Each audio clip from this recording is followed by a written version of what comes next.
नमस्कार जाफ़र भाई। आज हमारे बीच में जाफ़र भाई हैं और सबसे पहले तो मुझे उनको देख के वही याद आया कि पहले आप की गाड़ी में जो गाड़ी छूट जाती है तो मुझे सिर्फ वो पुराने नवाब लखनऊ के याद आए। और जाफ़र भाई यही पूछना चाह रही थी आपसे कि आप लखनऊ के रहने वाले हैं और मेरी हमेशा से इच्छा रही है कि मैं लखनऊ जाके देखूं वहाँ की तहज़ीब कैसी है और वहाँ की अदाकारी जो इतनी फेमस है। उसके बारे में आप हमें कुछ बताइए। हाँ बिंदु जी, खैर लखनऊ के सिलसिले में बहुत सी बातें मशहूर हैं पूरे हिंदुस्तान में और हिंदुस्तान से बाहर भी। और ज़ाहिर लोगों को ये तजस्सुस होता है कि भाई लखनऊ ये जो है इतना मशहूर क्यों है और लखनऊ की तहज़ीब कैसी है और क्या है। और आपने जैसा कहा कि जी चाहता है आपका कि लखनऊ जाएं और लखनऊ को देखें, तो मैं जो है बहुत ही अफसोस के साथ ये बात कहना चाहूँगा कि अब अगर आप अब लखनऊ जाएंगी तो वहाँ आपको कुछ नहीं मिलेगा। ये तो बहुत ही मतलब इससे डिसअपॉइंट होंगी आप, बहुत ज़्यादा आपको मायूसी होगी इस बात से। लेकिन अफसोस इस बात का है कि वो लखनऊ जो कि एक आलम में इंतखाब एक जगह थी जैसे कि दिल्ली था, और एक ज़माने में लखनऊ जो था दुनिया मतलब हिंदुस्तान का सबसे मालदार और सबसे शानदार शहर समझा जाता था पूरे हिंदुस्तान में। उससे ज़्यादा दौलत, उससे ज़्यादा सरवत, उससे ज़्यादा शान व शौकत किसी शहर में नहीं थी, यहाँ तक कि दिल्ली में भी नहीं थी। और लेकिन वो सब अब ख़त्म हो चुका है बकौल शौकत थानवी के कि अब लखनऊ जो है वो लखनऊ मरहूम का एक समझिए कब्रिस्तान है जिसमें कि आप अशकफशानी कर सकते हैं, खातिया खानी कर सकते हैं जा कर के।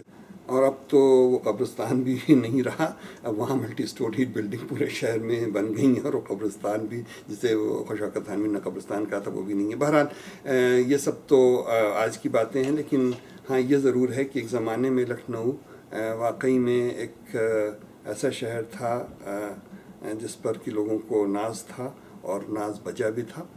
लखनऊ जो है वो उसका समझिए नवाबों से उसका नाम जुड़ा हुआ है और लखनऊ की शान व शौकत जो थी वो सबसे ज़्यादा नवाबों के दौर में हुई।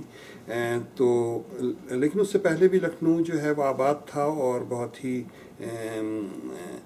अमन व अमान की जगह थी और बहुत अच्छी जगह समझिए। लेकिन जो नवाब थे वहाँ के वो उनके आबा व अजदाद जो थे, पुरखे जिसे कहते हैं, वो ईरान से आए थे।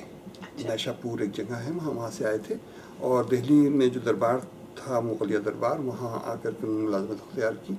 और उसके बाद जो है वो उनमें से एक साहब थे, उनको बुरहानुल मुल्क का खिताब मिला और उनको अवध का गवर्नर मुकर्रर किया गया, ताल्लुकदार।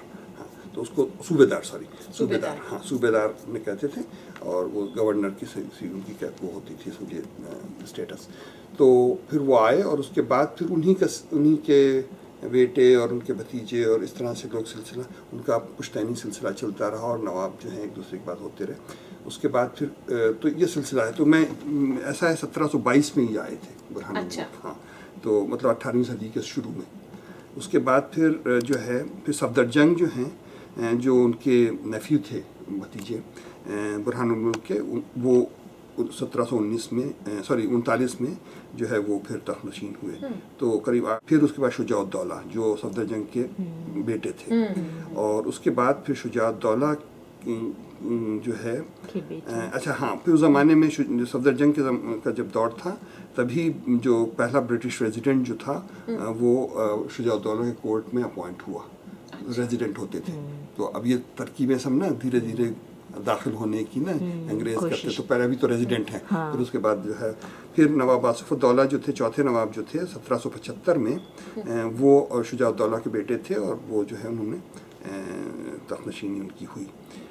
तो ये जो बड़ा इमाम बाड़ा आप के बारे में सुना होगा आपने, तो बड़ा इमाम बाड़ा जो है वो बनना शुरू हो गया था, लेकिन उसकी पूरी तकमील जो हुई बाद में कंप्लीशन जो हुआ वासुद्दौला के दौर में हुआ, क्योंकि रेजिडेंट था तो उसने अपनी पूरी रेजिडेंसी बनाई। मतलब उसका अमला पूरा जो उसका स्टाफ होता था वो होता था और उसके सारे असिस्टेंट्स और ये और वो तमाम और उनके फैमिलीज़ और उनके रहने के लिए पूरी एक रेजिडेंसी बनी। तो वो बनी आसिफउद्दौला की हुकूमत के दौरान, उसी के 2 साल बाद उनके 1777 में। फिर बड़ा इमाम बाड़ा बना 1784 में। फिर 89 में दौलत खाना पैलेस एक था, उसका नाम था दौलत खाना, नया पैलेस बना।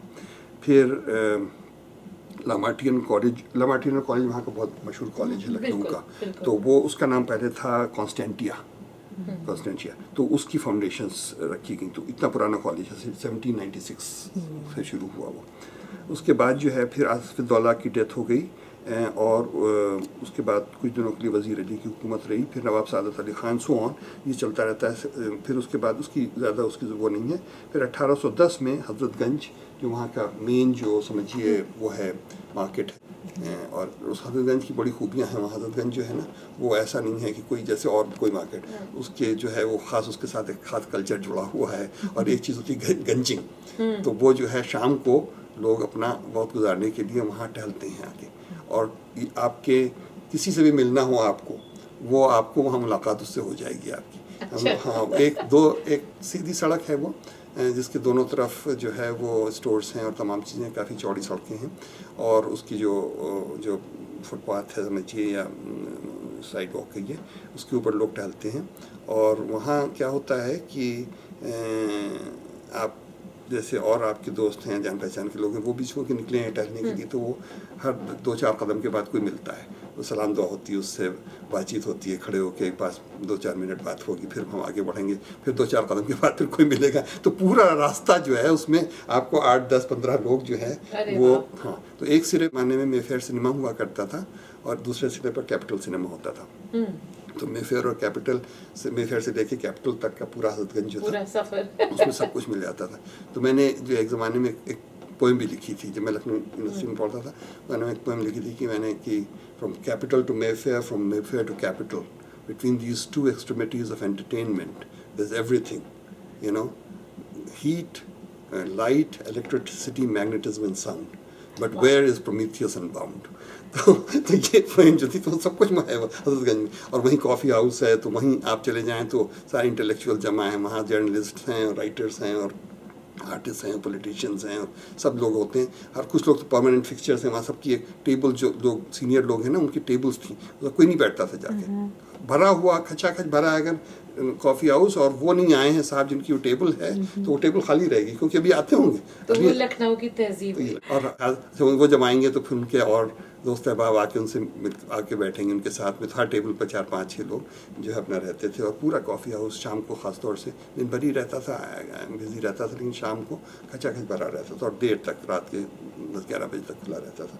तो वो एक अलग कल्चर था। उसके अलावा बुक शॉप्स थी वहाँ, यूनिवर्सल बुक डिपो था, ब्रिटिश बुक डिपो था, रामत वानी एक साहब हैं, उनकी बहुत मशहूर शॉप है वहाँ, बुक शॉप है। ये इंस्टीट्यूशन से समझिए जो हैं, वहाँ रुकना आदमी का ज़रूरी है जाना। अगर रोज़ नहीं तो दूसरे चौथे दिन तो जा करके वहाँ देखेंगे भाई क्या नई किताबें आई हैं, क्या हो रहा है, क्या नहीं है। तो ये सब सिलसिला रहता था। 1722 में लखनऊ का, बल्कि अवध का, अच्छा। जो है सूबेदार मुकर्रर किया। अच्छा। ये समझिए गवर्नर। अच्छा। और फिर जो है वो जब वहाँ तशरीफ़ लाए तो वो उन्होंने मच्छी भवन को अपना जो है मरकज़ बनाया। लेकिन कुछ दिनों के बाद जो है वो जो दारुसल्तनत था वो लखनऊ से कोई 80 मील दूर एक जगह है फैज़ाबाद, वहाँ मुंतकिल हो गया। अच्छा। और कोई 15 साल तक जो है वो दारुसल्तनत फैज़ाबाद में रहा। लेकिन जब 1775 में आसिफुद्दौला जो चौथे नवाब थे, वो उनकी जब तख्तनशीनी हुई तो उस ज़माने में फिर लखनऊ जो दारुसल्तनत था वो फिर फैज़ाबाद से लखनऊ मुंतकिल हो गया मुस्तकिल तौर पर, और फिर उसके बाद वहीं रहा। तो ये समझिए कि आसिफुद्दौला का जो दौर था 1775 से लेकर और फिर 1856 तक, जबकि ईस्ट इंडिया कंपनी ने 56 में जो था वो ईस्ट इंडिया कंपनी ने अवध की हुकूमत को जो है मुल्हक कर लिया, मतलब एक तरह से हथिया लिया है, कहते हैं कि उसको जो है एनेक्स कर लिया है ना। और उसके बाद क्या हुआ कि वाजिद अली शाह जो ज़माने में नवाब थे वहाँ के अवध के, उनको जो है वो एग्ज़ाइल कर दिया गया। तो उन्हें जो है वहाँ से कलकत्ते जाना पड़ा, छोड़ करके अपनी पूरी सल्तनत और तमाम चीज़ें और सब। तो वो और उनकी फैमिलीज़ और उनके और कुछ मुलाजमीन थे, वो लोग सब चले गए। तो वो समझिए ज़वाल था 1800। और उसके बाद जो है 1856 के बाद जब 1857 में जब वॉर ऑफ इंडिपेंडेंस हुई, जैसे कि अंग्रेज़ जो है वो गदर कहते हैं, म्यूटिनी कहते हैं, तो उस ज़माने में जो है वो लखनऊ उनके हाथ से निकल गया, लेकिन फिर उन्होंने आके रिकैप्चर किया अंग्रेज़ों ने, और इतना उनका जो गुस्सा था सारा वो लखनऊ पर उतरा। और उन्होंने बिल्डिंग्स को, पार्क्स को, बागात को बिल्कुल तबाह कर दिया।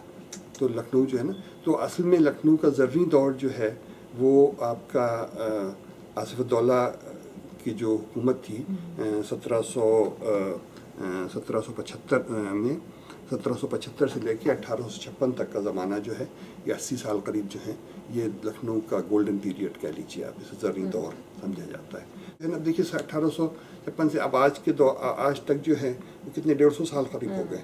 तो 150 साल का अरसा बहुत लंबा होता है। तो उसको, उस कल्चर को ख़त्म होते होते, जैसे कहते हैं ना, कहावत है कि हाथी लाख लटे फिर भी 1.25 लाख का, तो कहते हैं ना, तो वो मतलब उस कल्चर इतना रचा बसा था ना, तो एक दिन में नहीं ख़त्म होता, जाहिर है।